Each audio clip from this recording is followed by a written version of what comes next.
Sir నమస్కారం sir. నమస్తే అండి. సార్ హీరో 'నాని' గారి 'ది ప్యారడైజ్' సినిమాకి సంబంధించిన గ్లింప్స్ రిలీజ్ చేశారు గదా! అన్ని భాషల్లో ఒకేసారి రిలీజ్ చేశారు సార్. అయితే ఈ గ్లింప్స్‌లో వాడిన పదజాలం పైన కొన్ని విమర్శలైతే వినిపిస్తున్నాయి. అటు మలయాళంలో కూడా ఫ్యాన్స్ నుంచి కూడా కొన్ని విమర్శలొస్తున్నాయి. తెలుగులో కూడా చాలా మంది దీన్ని అదేం బూతు పదజాలం అంటూ మాట్లాడేస్తున్నారు సార్. మరి దీనిపైన మీ ఒపీనియన్ ఏంటి? ఈ విధంగా ఇప్పుడే నెగెటివ్ ఇంపాక్ట్ పడిపోయే అవకాశం ఉంటే మళ్ళీ సినిమా రిలీజ్ టైమ్‌కి ఏ విధంగా ఉంటుందని పొజిషన్ మీరేం చెప్తారు sir? Negative impact, positive impact హ్మ్. ఇవి కాదండి. ఎవరైతే దాన్ని బూతుగా చూస్తున్నారో, హ్మ్. ఆ బూతు ఉద్భవించడానికి వాళ్ళే కారకులు అనేది నా అభిప్రాయం. ఓకే. అంటే నీతులు ఎవరు మాట్లాడతారు, బూతులు ఎవరు మాట్లాడతారు అనేది ఖచ్చితంగా వర్గ సమాజం, కుల సమాజం, కుల వర్గ సమాజం గురించిన అవగాహన ఉన్న వాళ్ళకి ఎవరికైనా అర్థమయ్యే విషయమే. భారతదేశంలో కులమే వర్గముగా ఆపరేట్ అవుతున్నటువంటి సందర్భంలో హ్మ్. ఒక అట్టడుగు బానిస కులాల తాలూకా కథని చెప్పే ప్రయత్నం ఆయన చేస్తున్నాడు, ఆ డైరెక్టర్ గారు.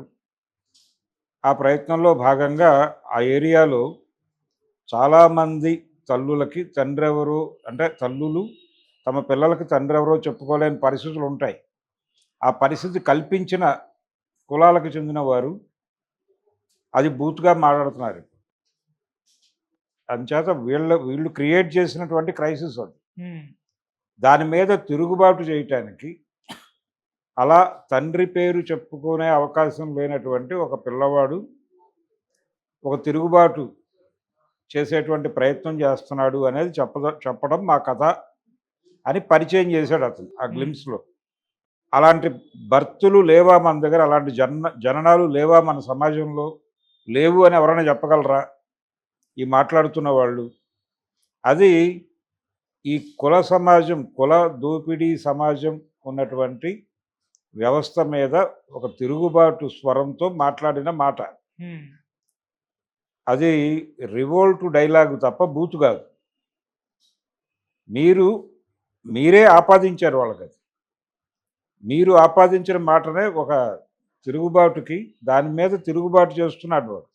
ఆ మాట పుట్టుక మీద, ఆ మాట పుట్టించిన వ్యవస్థ మీద వ్యతిరేకంగా పోరాటం చేస్తున్నాడు. హ్మ్. అది కదా చూడాల్సింది మీరు. దాన్ని బూతు అని బ్రాండ్ వేయటం అంటే అసలు వాళ్ళకి మాట్లాడే రైట్ లేదని మాట్లాడటం.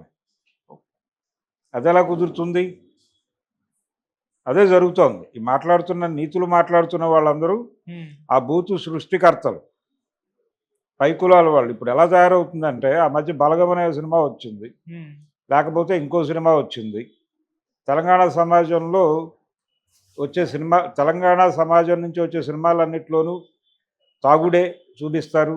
కుటుంబ సమేతంగా కూర్చొని తాగుతారు అని మాట్లాడతారు. హ్మ్. ఈ మాట్లాడే చాలామంది మర్యాదస్తుల ఇళ్లల్లో బార్ ఉంటుంది. ఓకే. ఇంట్లో బారు పెట్టుకుని ఆడికి మాట మాట్లాడే రైట్ ఎవరిచ్చారు? ఇది వేరు. ఈ కల్చర్‌లో ఉన్నటువంటి ఒక ప్రత్యేకత లేదు అది. ఆ గొడవ వేరు. దాని మీద డిస్కషన్ వేరు. దాని మీద డిస్కషన్ పెట్టడానికి నువ్వెవరు? కదా! హ్మ్. నువ్వు ఇంట్లో బారు పెట్టుకుని. అందుచేత ఎవరైతే సమాజాన్ని శాసిస్తున్నారో, కట్టుబాట్ల పేరుతో శాసిస్తున్నారో వాళ్ళే ఇది అదట, ఇది ఇదట మాట్లాడతారు. ఇప్పుడు ఈ సినిమా డైరెక్టర్ మీద కూడా ఆ విమర్శ ఉంది. ఓకే. ఏది? ఈ 'ప్యారడైజ్' డైరెక్టరు గతంలో తీసినటువంటి సినిమా ఒకటుంది. దసరా. 'దసరా' అనే హ్మ్. సినిమా. ఈ 'దసరా' సినిమా మీద కూడా హ్మ్. దసరా నేపథ్యంలో ఒక విమర్శ ఉంది అతని మీద.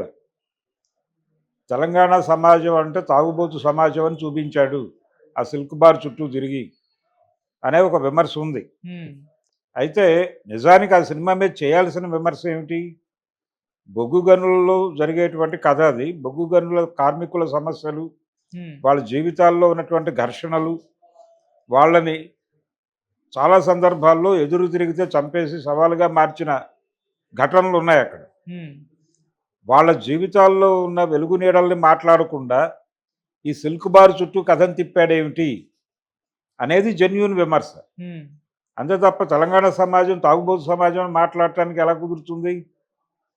అలా టర్న్ చేస్తారు వీళ్ళు. దాన్ని నైతికంగా మార్చేస్తారు. హ్మ్. దాన్ని విలువలతో ముడిపెడతారు. ముడిపెట్టి కట్టుబాట్ల చట్రంలో దాన్ని ఇమిడ్చే ప్రయత్నం చేస్తారు. ఓకే. ఇది క్వెషన్ చేయాలి కదా! ఇలాంటి సమాజాన్ని క్వెషన్ చేయటానికి ఒకడు బయలుదేరాడు అని చెప్తోంది ఆవిడ. అందులో ఆగ్రహ ప్రకటన ఉంది, తిరుగుబాటు గొంతు ఉంది. ఆ తిరుగుబాటు గొంతుని బూత్ అని చెప్పి అంటానికి నీకేం రైట్ ఉంది? నువ్వే కదా క్రియేట్ చేసింది అది.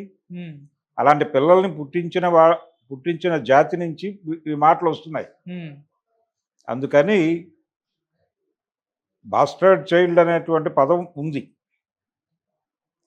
అలాగే ఈ పదం తెలుగు సమాజంలో ఉంది, వాడుకలో ఉన్నది. ఇప్పుడు కర్ణుడు అర్జునుడికి ఉన్నటువంటి గొడవ చూసాం కదా ఈ మధ్య. ఉమ్, అర్జునుడు గొప్పవాడా కర్ణుడు గొప్పవాడా అని చాలా సిద్ధాంతవేత్తలు పుట్టుకొచ్చి ఉమ్, చాలా ఆవేశంగా ప్రవచనాలు చెప్పారు కదా. కర్ణుడికి ఉన్నటువంటి దయనీయ పరిస్థితి ఏమిటి? అతను పుట్టుక అంటే అతను అన్వాంటెడ్ చైల్డ్గా అతన్ని పక్కకు పారేస్తే ఎక్కడో పెరిగాడు. ఎక్కడో పెరిగినటువంటి అతను రకరకాల కష్టాలు అనుభవించి అతను లైఫ్ బిల్డ్ చేసుకోవడానికి నానా కష్టాలు పడ్డాడు. ఆ స్ట్రగుల్ని చూడరు వీళ్ళు. అక్కడ నీతి వెతికే ప్రయత్నం చేస్తారు. అది తప్పు కదా. ఉమ్, ఇలాంటిది అంటే ఆ రియాలిటీ అలా ఉండటానికి కారణం, ఆ రియాలిటీ అలా ఉండటంలో తమ పాత్ర ఏమిటి, లేదు తాము రిప్రజెంట్ చేస్తున్నటువంటి క్యాస్ట్ తాలూకా ప్రభావం ఏమిటి అనేది కదా అర్థం చేసుకోవాల్సింది, అధ్యయనం చేయాల్సింది. ప్రతి బూతుకి ఒక కథ ఉంటుంది, అది స్టడీ చేయాలి. అంటే ప్రతి కులానికి బూతుకు కూడా కులం ఉంటుంది, కుల దృక్పథం ఉంటుంది. ఆ కుల దృక్పథంలో ఆ బూతుని చూస్తే కొత్త అర్థాలు గోచరిస్తాయి, సమాజంలో ఉన్నటువంటి అసమానతలు గోచరిస్తాయి. అది స్టడీ చేసేటువంటి ప్రయత్నం మానేసి వీళ్ళదేదో నీతిమయ సమాజంలాగా, వీళ్ళందరూ చాలా అపూర్వ పరిశుద్ధ ఆత్మల్లాగా మాట్లాడేయటం ఎలా కరెక్టు? ఇప్పుడు ఆ విమర్శ చేస్తున్న వాళ్ళందరూ ఉమ్, వాళ్ళే. సఫరర్స్ గొంతు అలాగే ఉంటుంది. వాళ్ళు రివోల్ట్ చేస్తున్నారు. ఆ పదం మీరు మాకు కాయినైజ్ చేశారు, మీరు మా మీద మోపిన ముద్ర ఇది, దీన్ని కడుక్కోవడానికి మేము యుద్ధం చేస్తున్నాం అంటే అది తప్పంటే ఎలాగ? వీళ్ళు అదే జరుగుతున్న యుద్ధం. ఉమ్, అంటే ఈ సినిమా సిన్సియర్గా ఈ గ్లిమ్స్లో చూపించినటువంటి కాన్ఫ్లిక్ట్ని అంతే బలంగా తెర మీద చెప్తాడా చెప్పడా అనేది మనకు సంబంధం లేదు. చెబితే మెచ్చుకుంటాం, చెప్పకపోతే తిడతాం అప్పుడు కూడా. ఉమ్, కానీ అతను ఈ గ్లిమ్స్లో మాట్లాడినటువంటి దానిలో బూతు వెతికే వాళ్ళు మాత్రం ఆ బూతు సృష్టికర్తలని భుజాల మీద మోస్తున్న వాళ్ళే అనేది అంగీకరించి తీరాల్సినటువంటి అంశం. ఓకే. అండ్ సార్, నాని గారి సినిమాల విషయానికి మాట్లాడుకోవాల్సి వస్తే, అంటే ఇప్పటి వరకు లోకల్ సినిమాలు, రీజనల్ సినిమాలు చేసుకుంటూ వచ్చారు. లవర్ బాయ్ ఇమేజ్ ఉంది, ఆయన ఎక్కువగా ప్రేమ కథ చిత్రాలు చేస్తూ వచ్చారు. ఇప్పుడు కంప్లీట్గా మార్కెట్ మార్చేసి పాన్ ఇండియన్ మార్కెట్లోకి ఎంటర్ అయిపోయాడు. మరి సినిమాతో పాన్ ఇండియన్ స్టార్గా ఎదిగే అవకాశం ఏమన్నా ఉందా సార్? ఆయన ప్రయత్నం ఆయన చేసుకుంటున్నాడు మార్కెట్ విస్తరించడానికి. అలాగే ఒక రెగ్యులర్ ఫార్మాట్ నుంచి తనని తాను వేరే ఇంకొక జానర్లోకి మార్చుకునే ప్రయత్నం చేస్తున్నాడు. ఓకే. అంటే వైవిధ్యం ఉన్నటువంటి పాత్రలు చేయాలి కదా.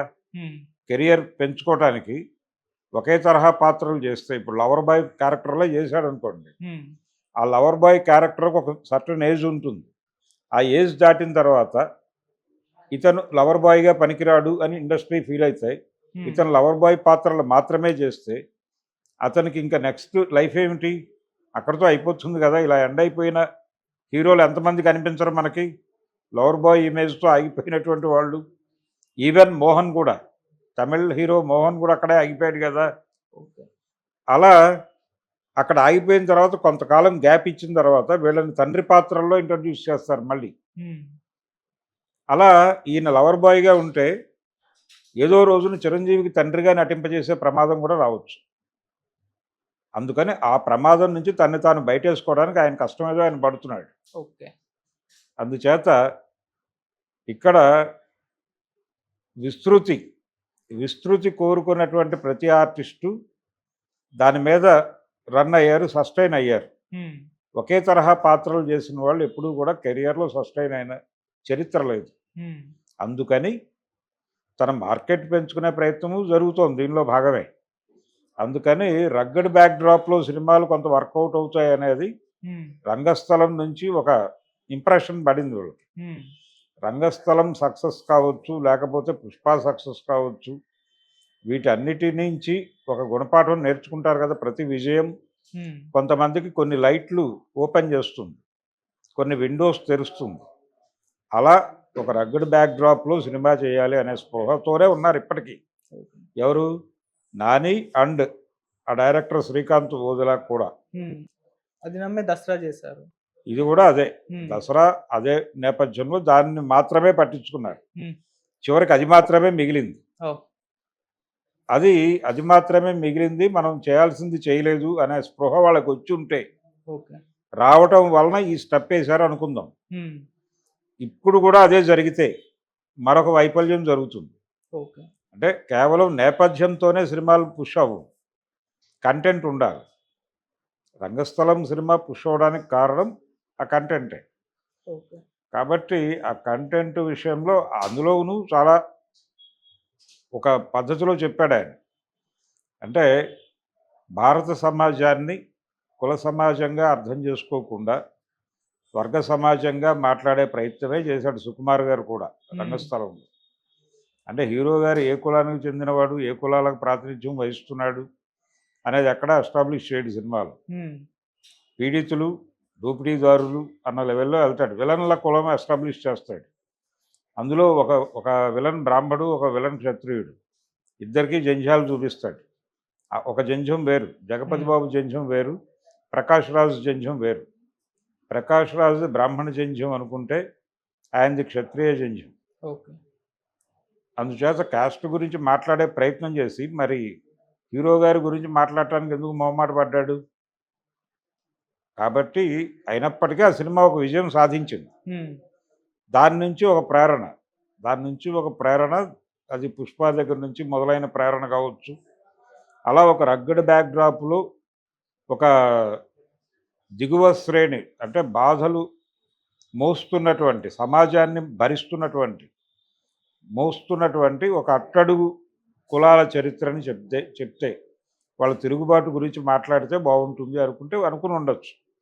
దాన్ని ఎంత నిజాయితీతో చెప్తారు అనేది చూడాలి. దానికి ఏమన్నా మసిపూసి మారేడుకాయ చేసే ప్రయత్నం చేస్తారా అనేది చూడాలి. Okay sir. తెలుగు సినిమాల్లో ఇప్పటివరకు కాస్ట్ ఇష్యూ గురించి మాట్లాడటం అనేది జరగలేదు సీరియస్గా. కానీ ఉమ్, తమిళ ఇండస్ట్రీలో జరుగుతోంది. దాని నుంచి ఇన్స్పైర్ అయ్యి కొంతమంది మాట్లాడే ప్రయత్నం చేస్తున్నారు ఇక్కడ. ఉమ్,